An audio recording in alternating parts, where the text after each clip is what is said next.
وَلَنَبْلُوَنَّكُمْ بِشَيْءٍ مِّنَ الْخَوْفِ وَالْجُوعِ وَنَقْصٍ مِّنَ الْأَمْوَالِ وَالْأَنفُسِ وَالثَّمَرَاتِ وَبَشِّرِ الصَّابِرِينَ۔ اور دیکھو ہم تمہیں آزمائیں گے، وَلَنَبْلُوَنَّكُمْ ہم لازماً آزمائیں گے تمہیں، بِشَيْءٍ مِّنَ الْخَوْفِ خوف کی کیفیت طاری کر کے، والجوع بھوک فقر اور فاقہ، ونقص من الاموال مالی نقصان، والانفس جانی نقصان، والثمرات اور ثمرات پھلوں اور میووں کا نقصان۔ میرے نزدیک یہاں پر ثمرات کا مفہوم ایک اور بھی ہے۔ ایک تو صاف تھا کھجور کی فصل تیار ہے، غزوہ تبوک جانے کا حکم مل گیا، کون اتارے گا؟ اور کھجور وقت پر اتری نہیں، برباد ہو جائے گی۔ یہ ہو رہا ہے نا میووں کا نقصان۔ اور میرے نزدیک یہاں یہ بھی ہے، بسا اوقات بہت سی محنتوں کا نتیجہ انسان دیکھتا ہے کہ ضائع چلا گیا، میں نے 10 سال محنت کی، حاصل کوئی نہیں نکلا۔ یہ ثمرات کیا ہیں؟ محنتیں، محنتوں کے ثمرات کا ضیاع۔ کوشش آپ نے کی، قسمت کی خوبی دیکھیے، ٹوٹی کہاں کمن، 2-4 ہاتھ جب کے لبے بام رہ گئے۔ Be prepared.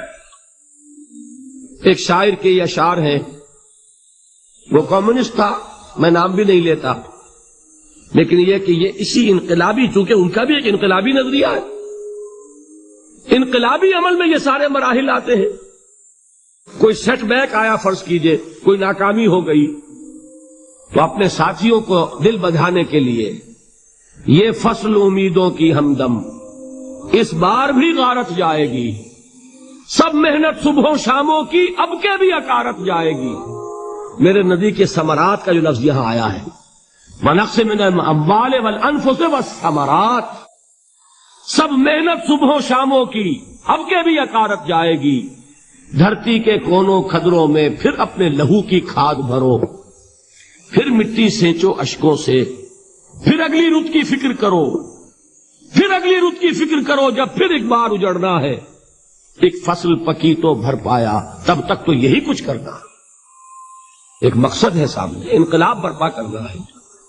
ایک کوشش ناکام ہو جائے کوئی پرواہ نہیں، نیکسٹ، پھر تیار رہو ناکامی کے لیے۔ ایسا نہ ہو جو انگریزی میں کہتے ہیں hope for the best but be prepared for the worst. ایسا نہ ہو کہ دوسری مرتبہ ناکام ہو کے بددل ہو جاؤ، تمہاری ہمتیں جواب دے جائیں، نہیں، پہلے سے تیار رہو کہ دوسری مرتبہ بھی ناکامی آئے تو آئے، لیکن جب تک کہ کامیابی حاصل نہیں ہوتی ہمیں یہ کام کیے چلے جائیں۔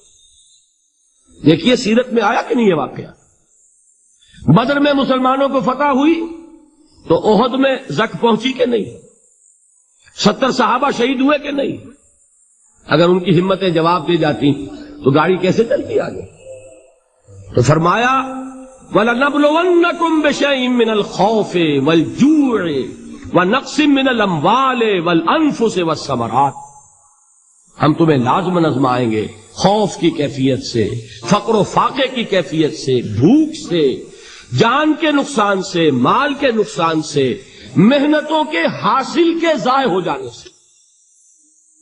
وَبَشِّرِ الصَّابِرِينَ، اور اے نبی بشارت دیجئے صبر کرنے والوں، الذین اذا اصابتہم مصیبت، وہ کہ جب ان پر کوئی تکلیف آئے، کوئی مصیبت آئے، کوئی آزمائش آئے، قالوا انا للہ وانا الیہ راجعون، وہ یہ کہیں کہ ہم اللہ ہی کے ہیں، اللہ ہی کی طرف لوٹ جانا ہے۔ یہ وہی انداز ہے جو میں نے فارسی کا شعر سنایا تھا آپ کو کہ سرے تسلیم خم ہے جو مزاج یار میں آئے۔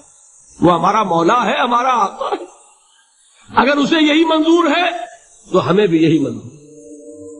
میں نے تسلیم و رضا کی بات کی تھی نا، آپ کو کچھ شعر سنائے تھے، ایک شعر اور سنیے، اور یہ کس کا ہے؟ محمد علی جوہر کا۔ ایک مرتبہ جیل گئے، ان کی ایک بیٹی جوان بیمار ہوئی، فوت ہو گئی، باہر چھوڑا انگریز نے، جاؤ بھائی دفن کر دو بیٹی۔ دوسری مرتبہ جیل گئے، دوسری جوان بیٹی اسی مرض میں مبتلا ہوئی، اب یہ جیل میں ہے، خبر پہنچی کہ دوسری بیٹی کے اوپر بھی اسی مرض کا حملہ ہوا ہے۔ ایک نظم لکھی ہے جس کا آخری شعر یہ ہے، تیری صحت ہمیں منظور ہے لیکن اس کو نہیں منظور تو پھر ہم کو بھی منظور نہیں. یہ جب تک یہ کیفیت نہ ہو اس میدان میں آدمی ثابت قدم نہیں رہ سکتا کہ میرے رب کو اگر یہ منظور ہے تو یہی مجھے منظور ہے. اور تیری صحت ہمیں چاہیے تو ضرور، لیکن ہمارے رب کو منظور نہیں تو ہمیں بھی منظور. راضی برضائے رب. وبشر الصابرین الذین اذا اصابتهم مصیبۃ قالوا انا للہ وانا الیہ راجعون. نہ شود نصیب دشمن کے شود ہلاک تیغت، سر دوستہ سلامت کے تو خنجر آسمت. اولئک علیہم صلوات من ربہم ورحمہ. یہی ہے وہ لوگ جن پر ان کے رب کی طرف سے عنایتیں ہیں اور رحمتیں ہیں. وَأُولَٰئِكَ هُمُ الْمُهْتَدُونَ. اور یہی ہے وہ لوگ جو کامیاب ہونے والے ہیں، ہدایت پانے والے، ہدایت یافتہ. من یتق اللہ یجعل لہ مخرجا. جو شخص اللہ کا تقوی اختیار کرے گا اللہ اس کے لیے راستہ پیدا کر دے گا. جہاں بالکل نظر نہیں آئے گا کہ کوئی راستہ، اللہ راستہ پیدا کر دے گا. بالکل نظر نہیں آ رہا تھا موسیٰ کے ساتھیوں کو کہ اب کیسے بچیں گے، پیچھے لشکر آگے سمندر ہے، اللہ نے راستہ پیدا کیا. خود حضرت ابو بکر کا جو حال ہو گیا تھا کہ حضور اگر انہوں نے ذرا بھی دیکھ لیا نیچے اپنے قدموں کی طرف بھی نگاہ ڈالی تو ہم نظر آ جائیں گے. آپ نے فرمایا لا تحزن ان اللہ معنا، راستہ نکالتا اللہ. پھر حضور گئے طائف، لیکن وہاں سے خالی ہاتھ آئے.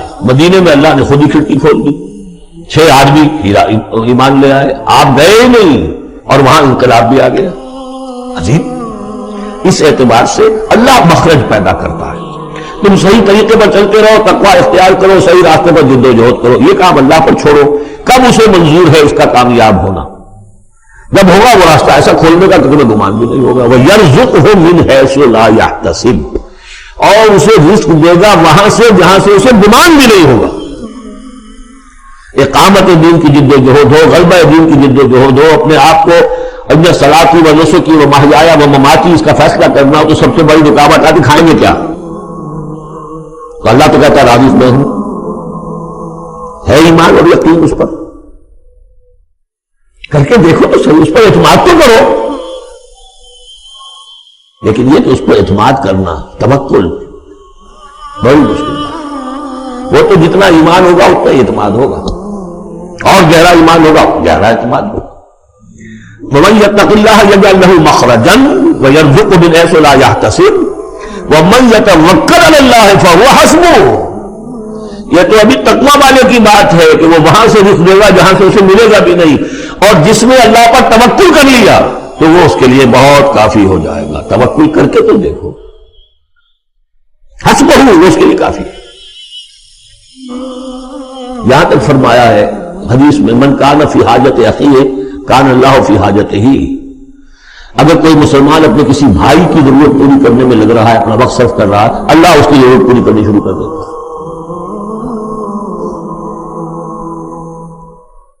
فکر ماں در کار ماں ہزار ماں، کار ساز ماں بے فکر کار ماں.